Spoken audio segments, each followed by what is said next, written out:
Hi guys, I'm Shmee, hello and welcome back to the channel where today I figured we could go for another walk around the centre of London to go and see even more of the rarest supercars here on London's streets. Now I just happen to know later on where we can find a McLaren Senna parked up. Of course here we have a satin black SLR with a Wraith right behind it, but I think we might be able to see a few more things now that cars are starting to be allowed to drive around a little bit more. So let's go have a wander then and see what we can find. This is a pretty cool sighting then. These two, both from Saudi Arabia, the McLaren Mercedes SLR, and behind it the Rolls-Royce Wraith. Pretty awesome pairing. We've got some Forgiato wheels actually on that, both in satin black. I say satin black, that's actually slightly bronzy, you can just about tell. This of course with the turbine wheels. I think these are going to look really good in the future. An iconic car, very long front end. The SLRs, I saw an SLR on my last walk around actually, a month or two ago. But let's go see then what else we can find. Brightly coloured pairing there, we've got the Corvette followed by the Range Rover SVR. It is amazing actually how many SVRs you see. That one, quite quiet compared to the Vette in front. And immediately after, is that a Brabus G-Wagon? This is a bit of a hot spot of nice cars around here, and I will head over to check out that lovely Solarbeam G63 in just a second. But first, let's talk Lamborghini Huracans. The Huracan is very popular, and you see quite a few of them around London. This is the LP610-4 Spider, the first generation convertible version, but they have even just a few days ago released yet another variant. There are so many different versions that they've made. This time around, it's the Huracan Evo rear-wheel drive Spider, the Evo being the facelift, the update, where this is the first generation. The rear-wheel drive, of course, as the name suggests, where this is the Dash 4, the four-wheel drive, and Spider is Lamborghini's name for the folding soft-top convertibles. But they are popular for a reason. They drive well, they look good, it's a Lamborghini, sound amazing as well.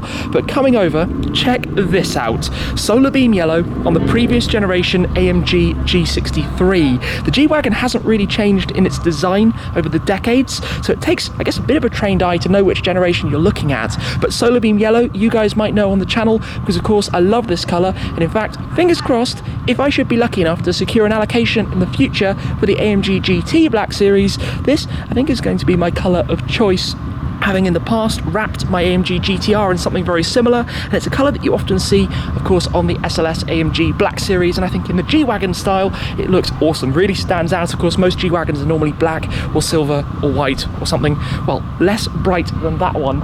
And just here, we have a Maserati Gran Turismo, number plate Polo, kind of fun as well, just nice cars parked up on the streets here in London. A nice pair here as well, the SLS AMG. This is of course the normal SLS. In fact, I think this might be the first time I've seen a regular SLS since I actually bought my Black Series. Still a very, very cool looking car, just not quite as wide as the Black, and I've mentioned a few times in my videos that that's where you really see the width, because the Black Series, well, it's quite significantly wider than the regular car. On the other side of the road, we have a Rolls-Royce Ghost, which I'm not going to lie, is looking like it's sitting a little bit lower than it should. A Ghost should not be that low with the tyre inside the arch and the side skirt almost on the floor. Not quite sure what's happened to that one. That's quite a cool pairing, the Rolls-Royce Wraith and the Bentley Continental GT, both in grey. We've got an almost Nardo grey on this, and I actually spot it is wearing winter tyres at the moment, which will need to be changed over at some point soon. Then we've got the Conti GT, the W12. You can see this enamel badge that it has on the side, which is always cool, the 12 logo down at the bottom. But yeah, those two are pretty nice together. Actually, I do quite like the new Conti GT. It is a big step forward from the previous generations.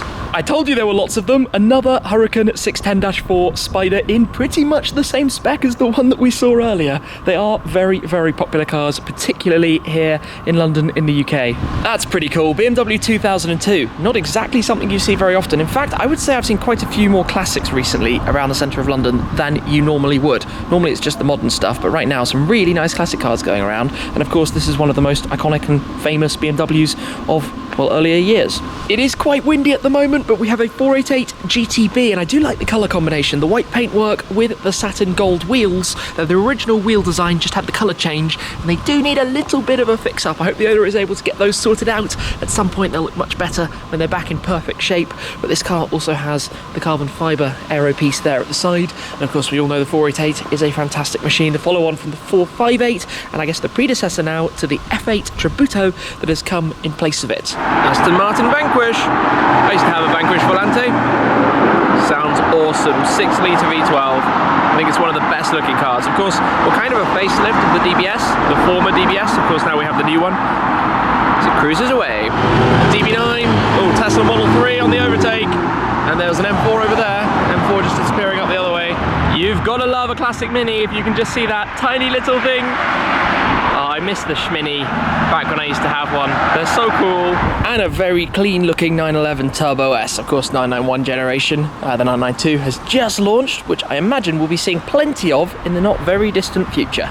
There's a mini battle of the baller wagons here. The AMG GT 4-door 63S, the flagship model, and then just there we have a bright red Audi RS6, previous generation of course. The new one has recently launched. Then we've got a Mercedes 280 SL that's actually for sale as well, looking quite nice and classy too. But the RS6 versus the GT63S, that is a head-to-head and a half. Some more very London cars: Ferrari GT4 Lusso, Porsche 911 Targa.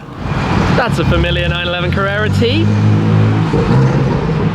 And that is an Aventador, an LP700-4, one of the original Aventadors that looks kind of like an Aventador SV with the aftermarket wing and the bumper and diffuser, which looks super aggressive. I'm not quite sure exactly what parts they are, but nonetheless, it looks very cool.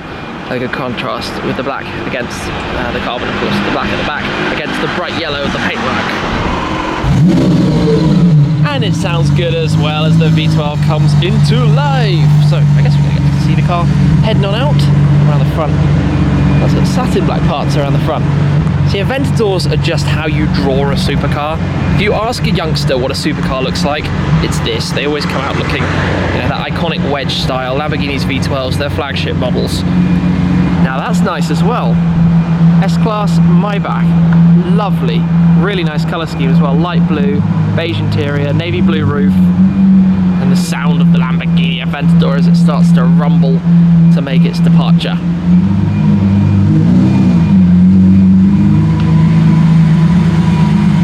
Even when you drive an Aventador, I was going to say slowly, it's noisy. That's extra noisy. Bit of a 911 crew going on there. A couple of different cars heading out one after the other. You might remember when we saw that GT3 RS last time out, where opposite it was the Porsche Carrera GT. Well, this time around, something equally special. We have the McLaren Senna, the green Senna. Look at this. Of course, I'm lucky to own a Senna in my garage as well, but this is in the dark green. You've got the bright orange of the aero parts. Of course, like many cars parked up, needs a little bit of a clean, having been parked under the trees. Gone for the green end plates on this. Oh, it's got the two-tone of the wing, the green for the upper level and the exposed satin carbon for the lower. Car, of course, registered in Monaco, but the Senna, with its 4-litre twin-turbo V8, 800 horsepower, 800 kilos of downforce, and yes, I should know all of the numbers, especially given I'm lucky to drive mine, but look at this thing, parked here. Just when you see a car like a Senna parked in, I was going to say normal traffic, but it's not exactly normal when you've got an AMG GTS behind, an Audi RS3 the other way, a GT3 RS, and a new Bentley Flying Spur. Yes, that's not normal in the slightest. This thing, though, obviously a little bit mental. Mad to see it just parked and casually chilling at the side of a park here in the centre of London. Just trying to notice if there are any other differences in the spec or that kind of thing as to what I've done with mine, but I don't think fundamentally, other than on the rear wing. Just have a quick nosy through the window. Yeah, all kept quite simple inside. It's got some orange stitching to go with those orange calipers and the orange aero parts on the exterior, but all quite subtle really, those extra colours. Actually, when you see more around the inside of it, on the other side, now we've got the sun out on the flat green paintwork as well. Is it a flat green? Yes. Just covered in a few things that have fallen from the trees and plants. But yeah, not bad, hey? London never disappoints. A McLaren Senna.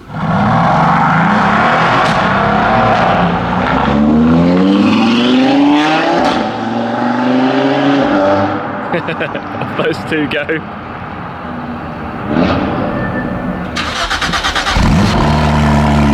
And if you're wondering, that is an IPE exhaust, and yes, it makes the flat 6 make a lot of noise.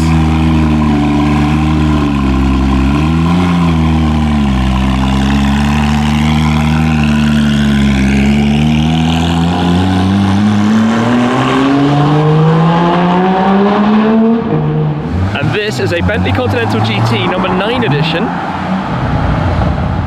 The burbles coming out of the W12. That's nice, very rare, the number 9. It also has the 9 as you saw on the front grille, but also worn on the side flanks as well with the badges. Nice. This is a cool trio that we've got here. The Huracan Performante, 718 GT4 and a Tributo Ferrari Abarth.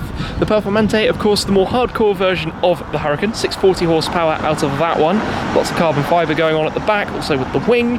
Then we have the 718 Cayman GT4, the second generation GT4, white with the gold wheels. The 981 was the first, and maybe there'll be a GT4 RS version of this in the future. And then, this is pretty cool, the Tributo Ferrari version of the Abarth 695. So I think they only made, well, a handful of those, but Tributo Ferrari, even with little Ferrari centre caps on the wheels, the stripes like you found on a 430 Scuderia. I actually, back when they came out, really wanted one of those. They were the kind of cars I think that Ferrari dealers were using almost as service vehicles when your Ferrari went in. But that's quite a cool little trio that we've got there. Reminds me from back in the day, I used to have a 595 Turismo Abarth. Loved it when that came out. Well, these guys are heading out as well. Just missed the start of the Performante 718.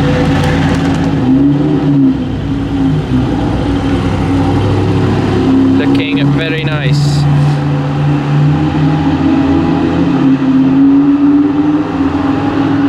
Ignoring the alarm in the background, that's door S.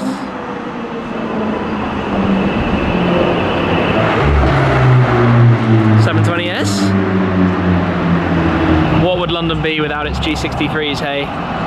They're almost like taxis or buses around here. G-Wagons, non-stop. Well, that's a whole lot of crackles from the S63 Coupe. Definitely stumbled into a bit of a meet-up. Double chrome rose gold. Ah, the 720S is back.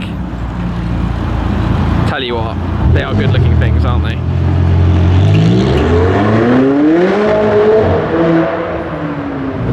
No more than a few seconds later, we have a 650S Spider in Aurora Blue. It's actually quite a rare spec choice for that car.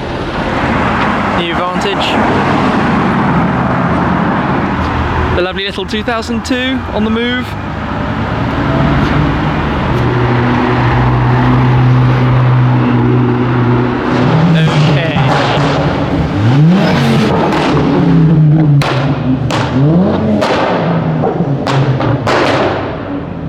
That's kind of loud. That's a familiar Audi R8, looking very nice.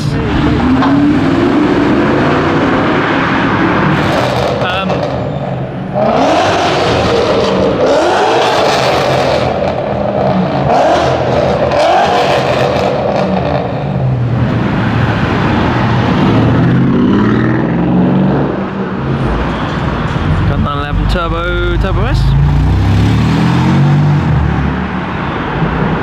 You can hear the turbo whistle as that goes away. G-Wagons everywhere. Something like this is genuinely rarer here than a supercar. That's not a normal thing that you see.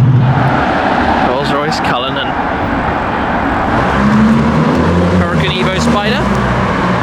Facelift Evo. Of course, the convertible version. Lovely blue Lamborghini Urus. That is not the only, keys coming through, not the only Lamborghini right now. Oh, there's a G-Wagon Cabriolet over there, over the far side. And then what I was going to say was behind this bus, there is a Performante Spider. It's coming through in purple. Gold wheels, very cool. Nice. Gotta love a Brabus G. The normal one doesn't stand out. Go Brabus. What a beast. That's lovely, absolutely lovely. Revere SVR and another Range Rover Sport. All happening at once. That on a 61 plate means it was a 2011 McLaren 12C. One of the very first.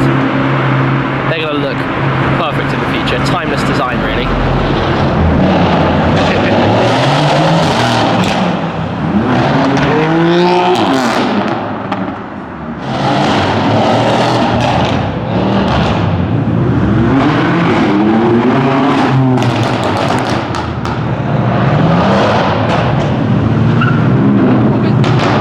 another Lamborghini Aventador, this case the Aventador S. Well, that has been quite a mix of cars, from the SLR and the Wraith at the very beginning through the likes of the McLaren Senna and everything else that we've seen going around town, of course, now that it is possible to go out and drive.